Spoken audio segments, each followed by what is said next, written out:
Hello dear students, आज class 10th का chapter number 7 coordinate geometry में से एक्सरसाइज 7.2 करेंगे। मैं हूं Amandeep Sani from government model high school sector 49D Chandigarh.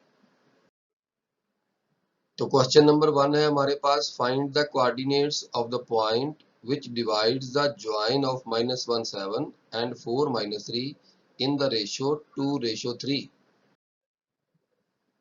तो सॉल्व करते हैं क्वेश्चन। हमने कोऑर्डिनेट्स पता करने हैं एक पॉइंट के, जो इन दो पॉइंट्स को -1 एंड 7, 4 एंड -3 को जो लाइन सेगमेंट ज्वाइन करती है उसको 2:3 में डिवाइड करें। ये जो पहला पॉइंट होता है इसको हम मान लेते हैं x1 y1, और ये जो दूसरा पॉइंट है ये हमारा बन जाता है x2 y2। ओके, तो ये जो रेशियो होती है इसको हम बोलते हैं m1 रेशो m2, यानी 2 हमारा हो गया m1 और 3 हमारा हो गया m2। तो फार्मूला लगाते हैं हमने P पॉइंट एक मान लिया है xy, जिसके हमने कोऑर्डिनेट्स पता करने हैं। तो फार्मूला है x is equal to m1 x2 plus m2 x1 over m1 plus m2।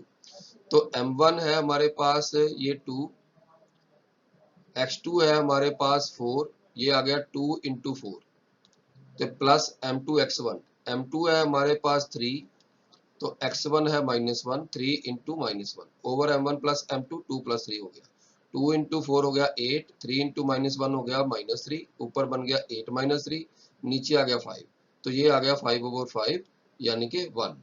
तो इसका मतलब जो कोऑर्डिनेट्स हमने पता करने थे P के, उसमें से x हमें पता चल गई है, x इज इक्वल टू आ गया 1। इस फार्मूले को बोलते हैं सेक्शन फार्मूला। तो y की वैल्यू पता करते हैं अभी हम। पहला पॉइंट था हमारे पास x1 y1, और दूसरा पॉइंट ये था हमारे पास x2 y2, और रेशो थी हमारे पास m1 रेशो m2। तो y पता करने के लिए m1 y2 plus m2 y1 over m1 plus m2 formula use करेंगे। जब x पता करते हैं तो x लिखते हैं, जब y पता करते हैं तो उसी जगह पर y लिख देते हैं। तो m1 है हमारे पास 2, y2 है हमारे पास ये रहा -3, 2 इंटू -3 बन जाएगा, प्लस m2 y1, m2 है हमारे पास 3 और y1 है 7, 3 इंटू 7 ऊपर बन जाएगा, ओवर 2 प्लस 3 हो गया m1 प्लस m2, ये 2 इंटू -3 बन गया -6, 3 इंटू 7 हो गया 21, -6 प्लस 21 होते हैं 15, 15 ओवर 5 बन गया, ये आ गया 3। तो y की वैल्यू हमारे पास 3 आ गई, x की वैल्यू 1 आई थी, y की वैल्यू 3 आई। तो जिस पॉइंट के हमने कोऑर्डिनेट्स पता करने थे P के, ये हमारे पास आ गया 1 और 3। तो आपने अच्छे समझा होगा। अभी नेक्स्ट क्वेश्चन पर चलते हैं। तो नेक्स्ट क्वेश्चन है हमारे पास, find the coordinates of the points of trisection of the line segment joining 4 -1 and -2 -3। एक लाइन है, जैसा कि ये लाइन सेगमेंट लगाई गई है, इसके दो पॉइंट हैं, एक है 4 और -1, दूसरा पॉइंट है -2 एंड -3। इस लाइन के 3 पार्ट हमने करने हैं, जैसे कि यहाँ पर ट्राइसेक्शन लिखा गया है। मान लीजिए मैं यहाँ पर एक लाइन लगा देता हूँ, एक यहाँ पे लगा देता हूँ, ये 3 इक्वल पार्ट्स हो गए इसके। तो हमने ये जो दोनों पॉइंट्स हैं इसके कोऑर्डिनेट्स पता करने हैं। मान लीजिए ये P है, इसके कोऑर्डिनेट एक्स वाई हो गए, ऐसे ये Q है, इसके भी कोऑर्डिनेट एक्स वाई हो जाएंगे। तो ये हमने P और Q के कोऑर्डिनेट्स पता करने हैं। सबसे पहले P के कोऑर्डिनेट्स पता करते हैं। अगर P यहाँ पर हो तो P से पहले वाला जो हिस्सा होगा इसका हम 1 पार्ट हो जाएगा जी, और P के बाद वाला सारा हिस्सा इस लाइन सेगमेंट का ये 2 पार्ट हो जाएंगे। तो इसका मतलब रेशियो हो जाएगी 1:2। तो चलिए सॉल्व करते हैं पहले P के coordinates. Formula same, section formula, x is equal to m1 x2 plus m2 x1 over m1 plus m2।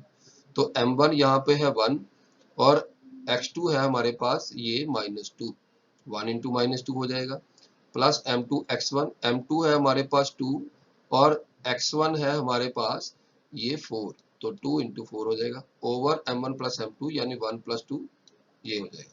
तो -2 ऊपर बन गया प्लस 2 4 द 8 हो गया ओवर 3, तो ये आ गया 6 ओवर 3 यानी कि 2। तो अभी y पता करते हैं m1 y2 plus m2 y1 over m1 plus m2। तो m1 है 1 तो y2 है -3, 1 इंटू -3 हो जाएगा। फिर m2 y1, m2 है 2 एंड y1 है -1, 2 इंटू -1 हो जाएगा over m1 plus m2 1 plus 2।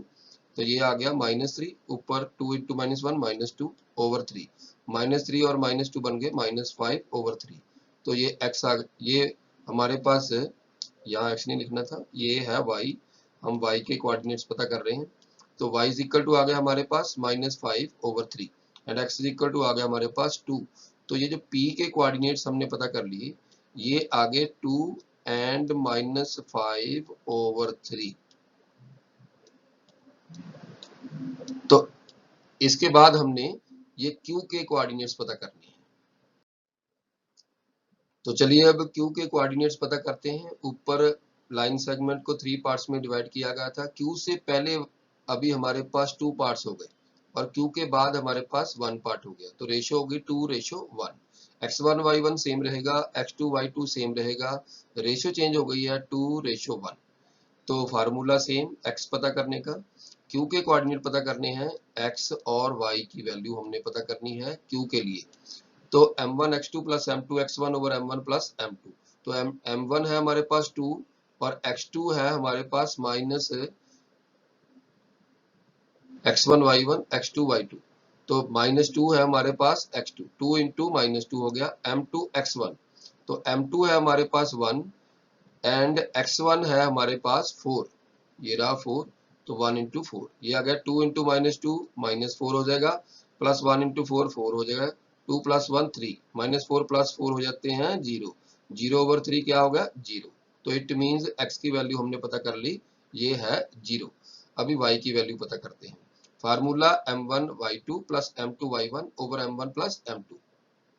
तो m1 है हमारे पास 2 एंड y2 है हमारे पास -3, 2 इंटू -3 हो गया प्लस m2 y1, m2 है हमारे पास 1 और y1 है -1, 1 इंटू -1 बन जाएगा, 2 into over m1 plus m2 2 plus 1, 2 into -3 हो गया -6, 1 इंटू -1 हो गया -1 ओवर 3, ये बन गया -7 ओवर 3। तो x की वैल्यू हमने पता कर ली है 0, y की वैल्यू पता कर ली है -7 ओवर 3। तो ये रहे हमारे q के कोऑर्डिनेट्स। तो आपको उम्मीद है मुझे अच्छे से ये समझ लगा होगा। इसकी रिवीजन भी आपने करनी है ध्यान से। Thank you very much.